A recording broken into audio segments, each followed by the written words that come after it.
Hey, what's going on, guys? Welcome to another video. So y'all already know how we do. We're gonna get straight into it. So we're gonna be doing a quick review on the Viltrox 24mm f1.8 for Sony E-mount. Viltrox was nice enough to send me this lens, asked me to try it out, and also make a video about it. So I just want to shout out to Viltrox for sending me this. And I must say, I was really impressed with this lens, especially at its price point. And also, y'all, do not sleep on third-party lenses. Like, I have a lot of third-party lenses. I have, a Samyang, Tamron, now Viltrox. You cannot sleep on these lenses. And some of these lenses, they're cheaper, more so budget options, but I feel like the quality you get is pretty dang good. And I'm not a person that's just looking to get, the most expensive gear. I'm always trying to find good options that offer good value at a cheaper price point. All right, so with this review, y'all already know I'm not gonna get into the specs. I'm not a super camera reviewer. It's just not my style. It's not my thing. I'm just gonna talk about my real world experience with this lens, some important things I think you need to know about, and I'm also gonna touch in the end, if this is a lens that you might wanna check out and who it's for. All right, so the first thing we're gonna cover is the price point of this lens. So this lens comes in at $429, which I feel like that's a really good price for a lens. It's not crazy expensive, and I feel like it's not like super cheap. So 429 bucks for a lens is not out of reach.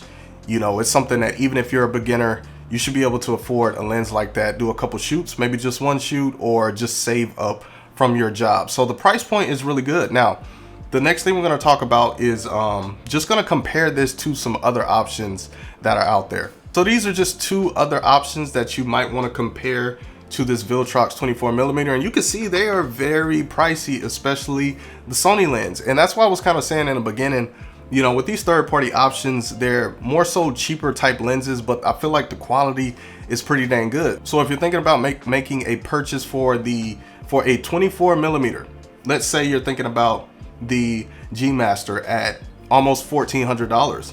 This lens is $429, so that's about $1,000 difference between those lenses. Now, I've never used the Sony G Master, but is the image quality that much better? Is it $1,000 better than the Viltrox 24mm? I'm willing to bet that it's not. So, when weighing out these options, I feel like it really just comes down to your budget, or if you're just that type of person that goes for the more expensive lenses. Me personally, I will take my chances on a more so budget lens because I've had good experiences with budget type lenses. All right, so next up, we're gonna talk about the build and a couple features that I think you should know about on this lens. So I must say, I was really impressed with the build of this lens. For a $429 lens, I did not expect the build to be this good.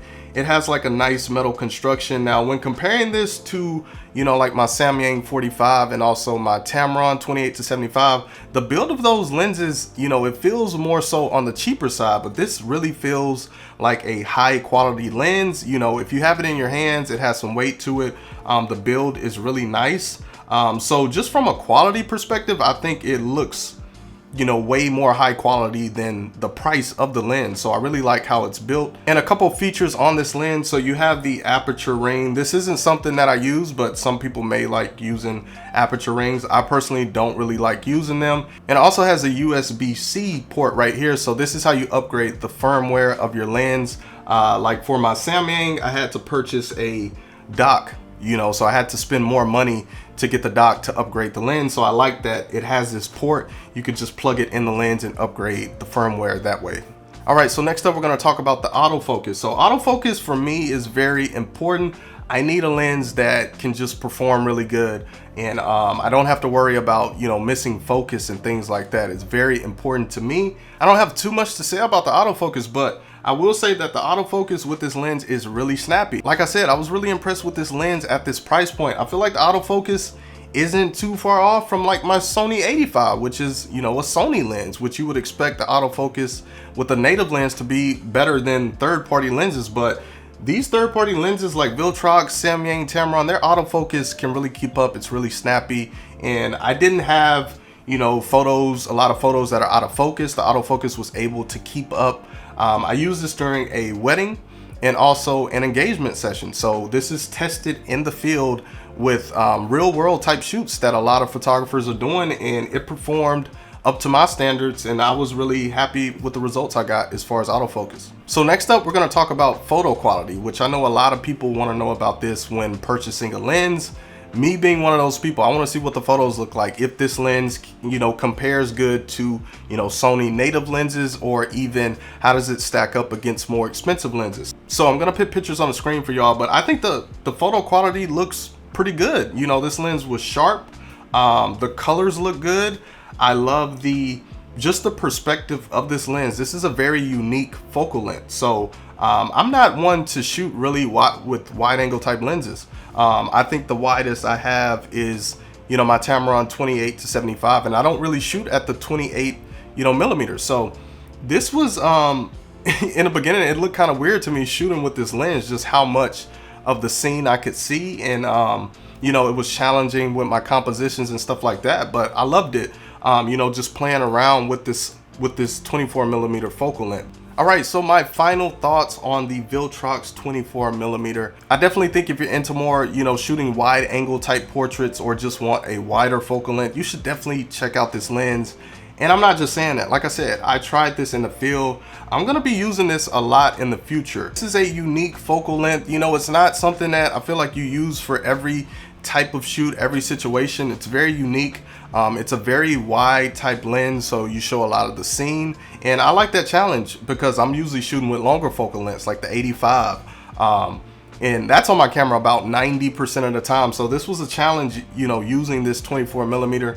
I think it's a very unique focal length that you can get some really dynamic wide angle type shots. So if that's something you want to incorporate into your photography, I think you should check out a lens like this. I also think this is a good lens for anybody who shoots portraits, or I would say it's even better for events. I can see myself using this a lot in the future for weddings, because you can see so much of the scene, and that really helps with, you know, your storytelling. If you're doing wedding photography, you know, not just zoomed in all the time on people, but showing the scene, which adds to the story. So overall, I love this lens. I'm gonna use it more. Maybe I could give you an update in the future. I definitely think it's worth checking out, and the price is really good. $429 for you know, the quality, the performance, just what you're getting with this lens. I think it's well worth it. If you are interested in this lens and you want to check it out, I will have a link below in the description. If you enjoyed this video, please drop a like, subscribe to my channel. I post new videos every single week.